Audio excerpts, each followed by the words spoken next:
पांडुरंग गवळ्यानं 501 रुपये दान दिलाय. धन्यवाद.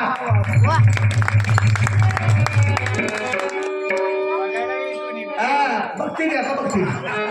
माघार घेऊ नको. कारण कसं आहे मेले जिद्याची सांगे गोष्टी आंधळे ओवी ते सुवर्णाचे गाठी पांगुळ लागले पळत्याच्या पाठी बाळका पोटी मायकी रे वाडे अरे थोड्याने धवल्यार रचिले मुख्य पुराण सांगू बैसले अंसलेची भैरे ऐको ठेले वेळे हातले शानी अशी हे म्हणतो माझ्या अंगावर काकडी सांडली सासूकडे गेलो. अरे काय जावयाचं प्रेम असतंय.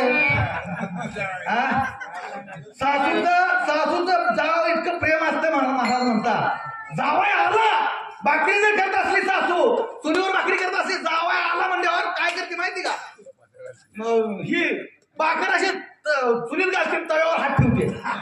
एवढं प्रेम असतं भानात जाती जावय आल्या म्हणजे ही म्हणतो जावायला नीट ही करून येत नाही. तुम्ही कशाला आला तुला अशीच म्हणते ही निंदा आहे हे जर घ्यायला तुम्हाला सांगू आईनं सांगितलं होतं आता सासरवडीला चाललाय तू मोठी माणसं आहे की त्यांचा मान वाकून लपून छपून जाऊन सांगितलं होतं याला. आता वाकून जाते कोण ज्यानं हुंडा घेतलोय आहे का नाही ती असं वाकून लपून छपून मिंद होऊन जातं. जे हुंडा नाही घेतला नाही त्याला ताट मानून जातं ताट मानून. हा येऊ द्या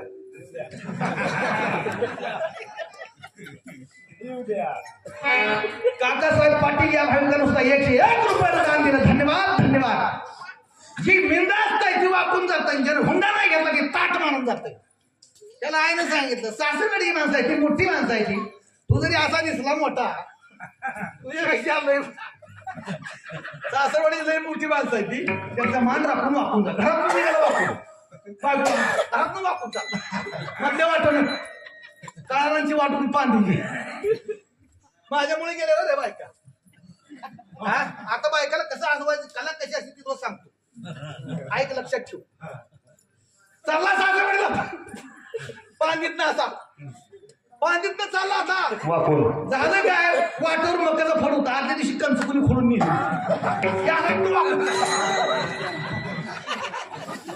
वाकून चाला शेतकऱ्यानं बघितलं हे नाही म्हणला काल कंच मला वाटतं वाकून चाला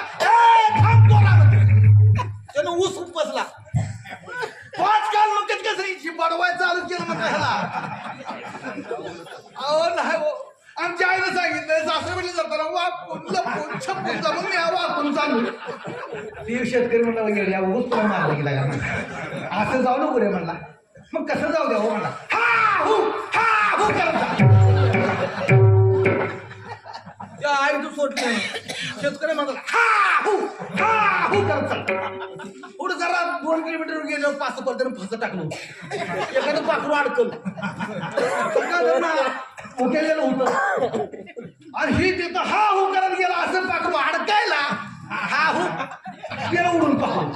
त्याच्यामध्ये होतं हंटर सगळ्या म्हणून मी नानापर्यंत बसलो म्हणला आता अडकते तर तू उडवून लावलं काय म्हणला हे टप्पूने चालू केलं नाही म्हणला सांग असं मी चालू सासवडीला म्हणला त्या शेतकऱ्याला सांगितलं हा करत जा म्हणून मी चालू म्हणला येड्याला का उगूच तुला मारलं की म्हणला कसं जाऊ द्या म्हणला ती म्हणला हो का जास्त काय बोलायचं नाही नुसतं काय म्हणायचं असंच गुत्तुदी म्हणत जा पाखरू माझ्या जाळ्यात असंच गुत्तुदी म्हणत जा आईचं सोडलं शेतकऱ्याचं सोडलं दुसऱ्या वगैरे पाणी प्यायची जात ते 5 पर्यंत सांगितलं तसं म्हणत चाललं असंच गुत्तुदी म्हणत चाल. वळवाचा पाऊस पडला होता पांदीची वाट मग कधी कंच काढून पोत्यात भरली होती बैलगाडी ठेकी टाकली होती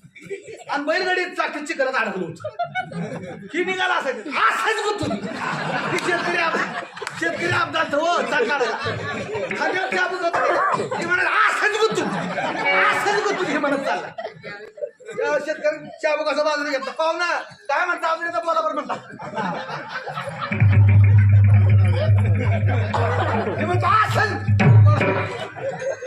सासरवाडीला जायची माणसं अशी अरे माझ्या अंगावर काठी पडणार ना लक्षात ठेव कारण माझं गुराळ सासरवाडीच नाही 10 गुंठ सुद्धा शेत नाही माझ्या सासरवाडीला मला 1 एकर बी मिळत नाही आणि तू काय सांगतो काकणीचं सासरवाडीचं हे शहाणा आता माझ्याकडे वळला काय आवाजाचा भाष्य आहे आवाजाचा भाष्य आहे पण गाणं कुठलं म्हणावं त्याची अक्कल लागते आपल्या आवाजाचं गाणं आपला गोड आवाज आहे आपण कुठलं गाणं म्हणावं कसं म्हणावं हा पहिल्यांदा शिवाजीचं गायलं आणि पुन्हा म्हणतो आई तुझ्या मूर्तीवाणी आवाज लय मोठा काढायला सोलापूरच्या गिरण्या बंद पडल्या होत्या आणि मला फोन आला अहो मोर्चा जायचा कलेक्टर ऑफिसला पांडू महाराज घोषणा द्यायला कोण नाही तुम्हाला यावं लागतं म्हणून हे म्हटलं माझा आवाज नाही कडे म्हणलं तुम्हाला आवाजाचा माणूस पाहिजे का म्हणून जोडेल तानाजी म्हटली आहे म्हणलं ह्याचा नंबर दिला ह्याला बोलवून घेतलं 500 माणसं अशी पुढे चालली ती आणि त्यांच्या पुढे ही घोषणा द्यायला पांढऱ्यापोळ ऑफिस मधनं कलेक्टर ऑफिसला मोर्चा नाही जाऊ ही पुढे घोषणा द्यायला आमच्या मागण्या मान्य झाल्याच पाहिजे पगार वाढ झालीच पाहिजे ही पुढे ओरडायचं आणि मागणं 500 माणसं बरं आता हम रस्त्याने जावा मोर्चा कलेक्टर ऑफिस चालला म्हणलं कारण सगळ्या लक्षात येतो ना हम रस्त्याने गेल्यावर ह्या जातीने काय केलं जवळ पडायची बोळात काढला बोळात काढला पगार वाढ झालीच पाहिजे आमच्या मागण्या मान्य झाल्याच पाहिजे असं म्हणत चाललं होतं पूर्ण केळाचा गाडा येत पाहिजे तू एकत होतं केळ म्हणत पगार वाढ झालीच पाहिजे घ्या केळ आमच्या मागण्या मान्य झाल्याच पाहिजे ती म्हणाली घ्या तुझ्या आयुष्यात खरं